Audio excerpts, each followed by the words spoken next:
Hey guys, this is North back again with another video. Today's video I'm coming to you with a small fragrance review.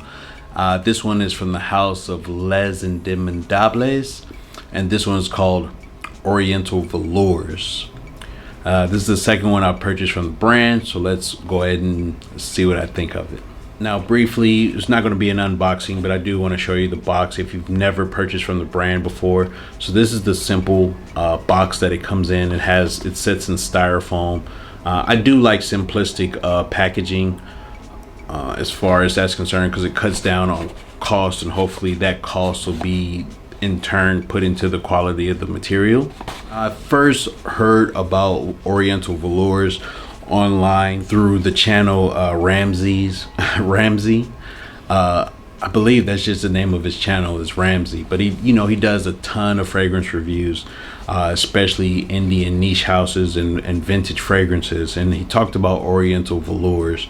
And the thing that of course caught my eye about this is that he said it had the most realistic myrrh note that he had ever smelled. And also another person that has definitely influenced me on getting into certain fragrances, specifically things like Chanel. He posted this on Instagram and he said the same thing. Had the most realistic myrrh note that he had ever smelled. And me, I'm sort of like, what do these guys know? But lo and behold, they were correct. The reason why I even just had that thought is because I live in the Middle East. I go down to the souk at least once a week.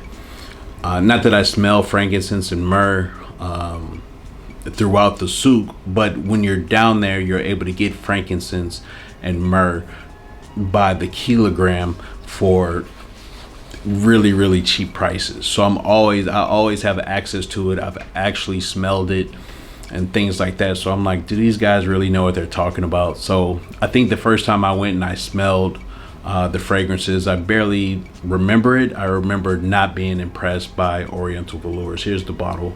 You can see how much I've gone through.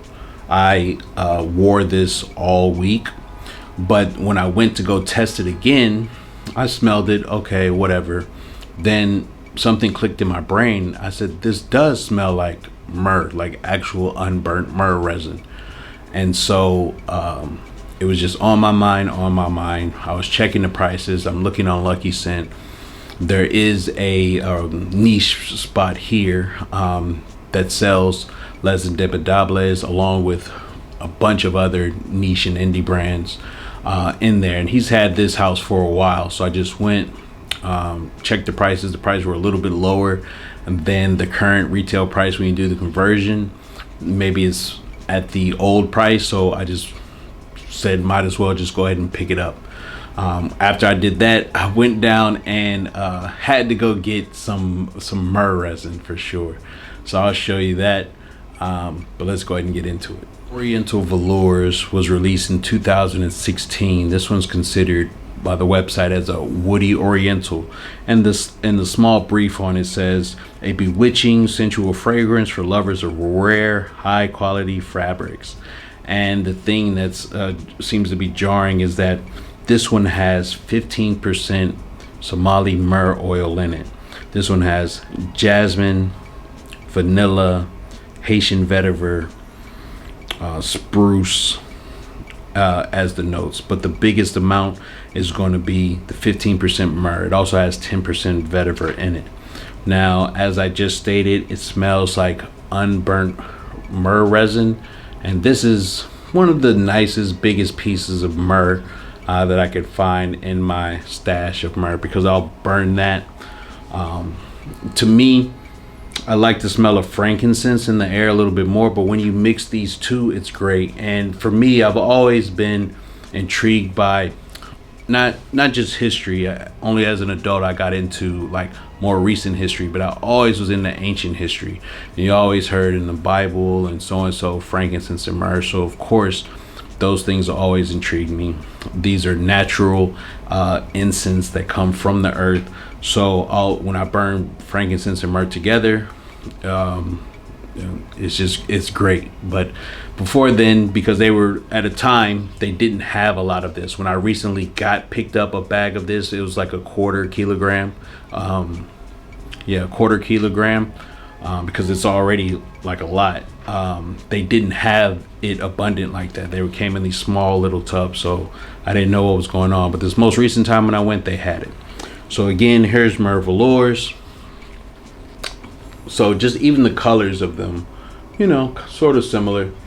But when I smelt it, smells exactly like unburnt myrrh resin. Now, as I mentioned, Ramsey and Time to Musk Up, both of them said that this was the most realistic myrrh note that they had ever smelled. I wholeheartedly agree to that. I don't think that this scent would be for everybody.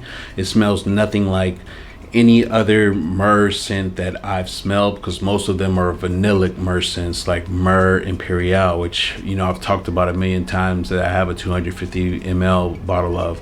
There's the new Myrrh Mystere by Tom Ford. There's also there's Absolute something by Valentina. I bought that one for my wife, and that one is similar to Myrrh Imperial, where it's like vanilla and like this resinous myrrh type of feel, but nothing come close to the authenticity of the way that this fragrance smells to the actual resin of myrrh. So I could see it not being liked by everybody. Even on Fragrantica, it has like 3.6 out of 5. This one does have a slightly piney and coniferous feel to it, which I love about it. Just a combination of notes with the spruce, which I assume is similar to a type of pine tree. It's not as coniferous and piney or even lemony as, say, Trois by Diptyque, but it does give that feel.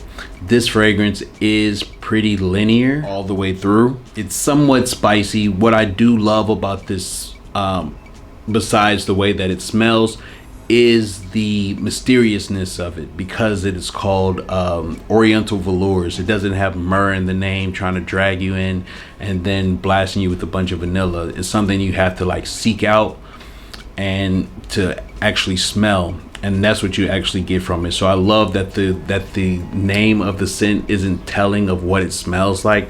I like that about it a lot. All right, but even though it doesn't have it, I think this is the best representation of the note or the resin of myrrh that I've ever come across. So those guys they hit the nail on the head. It does have light projection, but it does have a enormous amount of longevity. It probably lasts at least 8 hours on skin. You get just light wafts of it throughout the day. Again, it is very linear. Towards the very deep dry down, I slightly get a feel of like burnt myrrh, you know, when you're putting it on the coal, slightly. But for the most part, it's linear all the way through for me.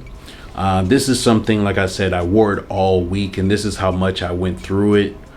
This is something that I would actually consider buying another bottle of, just because of how realistic it is and how much I'm into these in frankincense and myrrh, and just resins in general that come from like the old world, that, you know, have this history associated with it, over 6,000 years of history that these have been prized. I did want to show you Trois. So this again is, to me, the most realistic representation of unburnt frankincense, and it's a perfect counterpart to what I am saying, as well as the others, that this is the most realistic representation of myrrh. So if you want frankincense and myrrh, these are the two that you want to pick up. And again, even Trois, it doesn't say pure frankincense on it. You'd have to smell it to know.